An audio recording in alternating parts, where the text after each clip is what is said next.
যে পরীক্ষা মোটামুটি আমাদের সব জায়গাতেই সুষ্ঠুভাবে হয়েছে। কোনো জায়গায় কোনো সমস্যা বা অশান্তি বা কোনো রকম ডিফিকাল্টি স্টুডেন্টসদের হয়নি।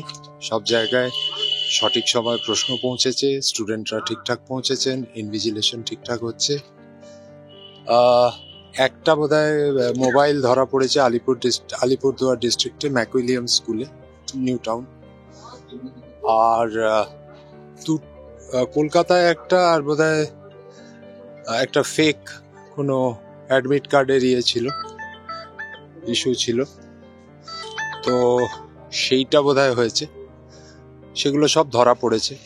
একটা জায়গায় বোধহয় বোনের জায়গায় দিদি পরীক্ষা দিতে এসেছিল, সেটা ধরা পড়েছে। সো আমাদের অ্যাজ সাচ 100% ইনভিজিলেশন ডিউটি এবং ইত্যাদি সব কিছু খুব ভালোভাবে হচ্ছে এবং সব স্কুলই খুব তটস্থ।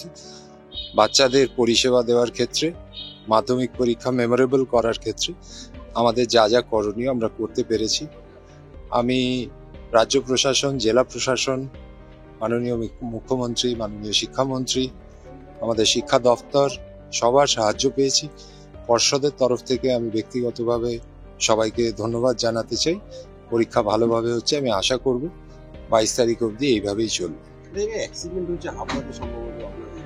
সেগুলো আমরা যে এই ধরনের যে কোনো কেস যেগুলো রিপোর্টেড হয়েছে সেগুলো প্রতিটির আমরা যথাযথ ব্যবস্থা নিয়েছি। আমাদের টিম আছে, প্রতিটা জেলাতে 30 স্তর টিম আছে, nodal advisory team, district monitoring team এবং এমার্জেন্সি রেসপন্স টিম। কোনো জায়গায় কারুর আমাদের অসুবিধে হয়েছে জানার পরে এরকম হয়।